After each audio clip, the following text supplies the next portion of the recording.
राजनीति के दिग्गज नेता चौधरी वीरेंद्र सिंह के 50 साल राजनीति में पूरे होने पर और उनके जन्मदिवस होने पर उचाना में एक कार्यक्रम किया जाएगा और वो कार्यक्रम एक प्रदेश की राजनीति को नई दिशा देने वाला कार्यक्रम भी साबित हो सकता है। चौधरी वीरेंद्र सिंह आज हमारे साथ मौजूद हैं। ये काफ़ी बेबाक कहने वाले अपने आप में प्रसिद्ध है कि कोई भी बात हो ये उसको खरा खरा ही बोलते हैं। तो हमसे खास बातचीत करेंगे। सर आपका स्वागत है। जो 25 तारीख का कार्यक्रम किया जा रहा है किस उपलक्ष्य में किया जा रहा है, सबसे पहले तो ये बताओ। देखिए, बात ये है कि मेरे जो साथी हैं, कार्यकर्ता लगा लो, साथी लगा लो, कोई 1972 का जुड़ा है और कोई अभी 2 महीने पहले का जुड़ा हुआ है। सबको कोशिश करी है कि उन्होंने ये कहा भाई आपके 50 साल हो गए, हम आपका स्वागत करना चाहते हैं जी। तो मैंने कहा ठीक है। तो सबकी राय थी 50 साल की राजनीति, वो भी सक्रिय राजनीति जी, इलेक्टोरल पॉलिटिक्स जी, वो बहुत विरले लोग होते हैं। लेकिन मेरे को मौका मिला 25 साल की उम्र में चुनाव लड़ने का जी। तो अब 50 साल पूरे हो गए। बाकी आप ये कहते हो आगे कितने चलेंगे ये तो मैं अभी नहीं बता सकता जी। लेकिन वो उस कार्यक्रम में उन्हीं साथियों को बुलाया है।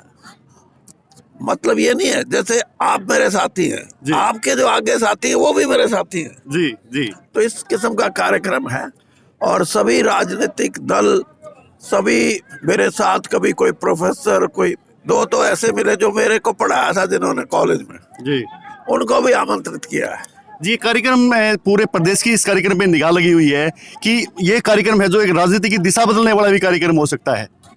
देखिए, वो तो लोग बदलते हैं दिशा, तो नेताओं का आजकल दिशा बदलने का जो कार्यक्रम है वो लोगों ने संभाल लिया जी। तो वो तो जमाना बदल रहा है और बदलते जमाने में प्राथमिकताएं बदल गई, लोगों की सोच बदल गई। जवान पीढ़ी आज कुछ चाहती है और वो उनमें सबसे बड़ी उतावलापनी है कि वो इंतजार नहीं करना चाहते जी। वो कहते हैं जो करना है भाई करके बता देना, टाड़ मारी जी। आपने कहा कि जमाना बदल रहा है, क्या चौधरी वीरेंद्र सिंह भी बदल रहे हैं? जमाना आप राजनीति में मत लेके जाओ इस सवाल को जी। मैं ये कह रहा हूँ कि लोगों की जो सोच है जी वो बदल रही है जी। सोच बदलने का मतलब ये नहीं है कि राजनीतिक कोई दल बदल हो जाए तो फिर राजनीति बदलेगी, नहीं जी, जी। ये सोच है और इस सोच का आपको एक मैं मिसाल देके बताता हूँ जी। उत्तर प्रदेश में लोग कहते हैं बीजेपी कैसे जीती जी। उत्तर प्रदेश की राजनीति में जाति और धर्म बहुत हावी रहे हैं जी। लेकिन एक नई कॉन्स्टिट्यूंसी, एक नई जात पैदा हुई और वो थी लाभार्थियों की जी। वो नहीं कहा हमने तो 1.5 साल मुफ्त राशन मिला राशन के नाम पे। तो ये जो चीज है ना, ये नई चीज आई है राजनीति में। वरना राजनीति ये थी कि हमारे घराड़े फलाने ने वोट दें, हम भी वहीं देंगे जी।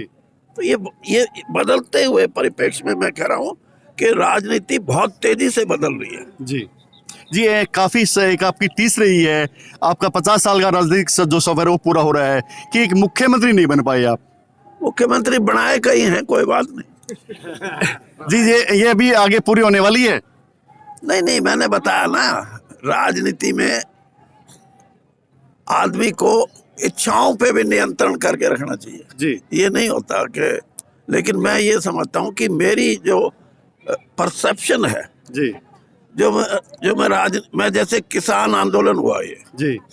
अब किसान ये कहते थे अगर भाई मारे कोई ना आइयो, हम तो गैर राजनीतिक हैं जी। अरे जब तुम 62% हो, अपनी पार्टी बना लो, बजा दो दूसरे सब ने जी। लेकिन ये जो चीजें हैं इनमें कुछ ना कुछ तथ्य ऐसे हैं कि आपने कोई चीज है जो आप लगता है कि आप ये कर नहीं सकते।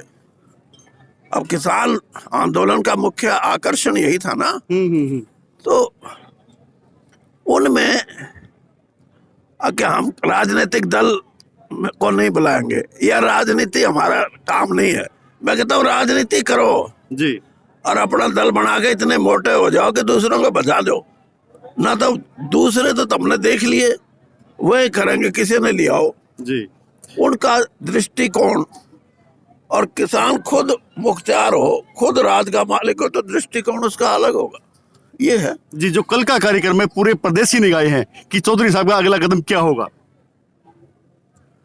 अगला कदम क्या होगा। जी अगला कदम ये होगा कि जैसे मैंने कहा कि एक ऐसी राजनीति मेरे प्रदेश में हो जिसमें हर आदमी को, मैं और चीजों में यकीन नहीं करता, आर्थिक दृष्टि से हर आदमी अगर मजबूत नहीं होगा। अब जैसे किसान है, 2000 है गेहूं का भाव, जी 2.5 कर दे जब भी टोटा रहेगा, 3 कर दे जब भी टोटा रहेगा। जी और जो कृषि वैज्ञानिक हैं और कृषि अर्थशास्त्री हैं, जी उन्होंने ये कहा कि एक प्रोफेसर की तनख्वाह, जब मैं पढ़ता था 1966-67 में, मेरे प्रोफेसर को 270 रुपए मिलते थे। जी आज उसको तो 1.5 लाख रुपए मिलता है। जी और उसी टाइम 76 रुपए गेहूं का भाव तय हुआ था जी। क्विंटल का, वो अब 2000 रुपए पहुंचा है। उसमें तो वृद्धि है 19% और उसकी वृद्धि है 60%। 60%। ये अन्याय नहीं तो और क्या है। जी तो ये चीजें जो हैं, इनके लिए नए सिरे से सोचना पड़ेगा। मैंने इसीलिए कहा कि राजनीति का अर्थ जो है वो हमें एक नई दिशा देनी पड़ेगी, तब बात समझ आएगी। आज की दुनिया में जिसकी रुपए पैसे में, धन दौलत में हिस्सेदारी नहीं होगी, वो तो निचली लाइन का ही आदमी रहेगा। जी, आपने कहा एक नई दिशा देनी पड़ेगी। किस प्रकार की दिशा होगी, उसका नेतृत्व कौन करेगा। ये मैंने बताया, तो यही दिशा होती है और क्या होती है। जी, तो नेतृत्व कौन करेगा जी। नेतृत्व लोग करेंगे। ये किसान आंदोलन में नेतृत्व था किसी का? उनमें एक मिनट जी किसी का नेतृत्व था? जी, शुरू में नहीं था, लेकिन बाद में तो बाद नेतृत्व में भी नहीं था। संयुक्त किसान मोर्चा का गठन हुआ था। अजय नहीं, किसी संयुक्त किसान मोर्चा, किसान इसलिए बैठा था, उन्होंने लेना था, उन्होंने बोला धरती क्यों बैठे रहो, देखी जाएगी। ये था दुनिया में के इतिहास में पहला ऐसा एग्जाम्पल है जहाँ बिना नेता के एक आंदोलन में जीत हुई है। जी, इस आंदोलन ने तो टिकैत को बहुत बड़ा नेता बना दिया। मैंने बता दिया। ये जो आप टिकैत की बात से प्रभावित मत हो, आप उन किसानों की बात से प्रभावित हो जो वहां बैठे थे। जी, वो कहिए नेता लड़े जाओ आपस में, हम तो बैठेंगे और बैठेंगे जब तक हमारी धरती की तसल्ली ना हो जाए। धरती जाना जी, ये कॉमन कॉज था जी, वरना तो किसान आंदोलन और भी बहुत हुए हैं। जी, कोई गन्ने की कीमत पे हो गया, कोई गेहूं पे हो गया, कोई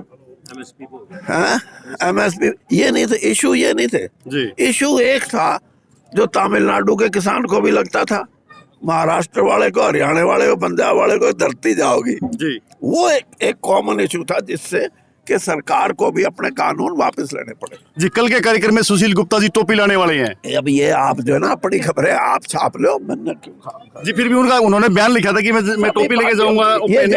ये आएगी ये सोनिया दुहन जी, ये भी आएगी, फिर तो आपका मैं इस पार्टी में जाऊंगा। नहीं, सोनिया दोनों ये नहीं कहा मैं ये लेके जाऊंगा, उन्होंने तो साफ ये कहा कि मैं टोपी लेके जाऊंगा। ना टोपी ये भी ले आओगे, ले आइए। ये तो कल का जो कार्यक्रम होता है उसकी भव्यता के लिए कार्यक्रम ये है, सभी पार्टियों के लोग जिनसे मेरा रिश्ता रहा है किसी ना किसी समय पे, चाहे वो 4 महीने पहले पुराना रिश्ता हो और चाहे 50 साल, उनको सबको मैं ये सोचता हूँ कि भाई आओ। मैं अच्छा आपको भाई ये बिना इसके बताता हूँ। ये साफ नहीं किया कल के कार्यक्रम में टोपी पहनेंगे या नहीं पहनेंगे, लेकिन उन्होंने ये जरूर संकेत दे दिए हैं कि बदलाव की राजनीति प्रदेश में आने वाली है और उस बदलाव वाली राजनीति में प्रदेश का एक अहम हिस्सा बनेंगे। कैमरामैन सचिन सैनी के साथ सुनील मान, न्यू इंडिया लाइव।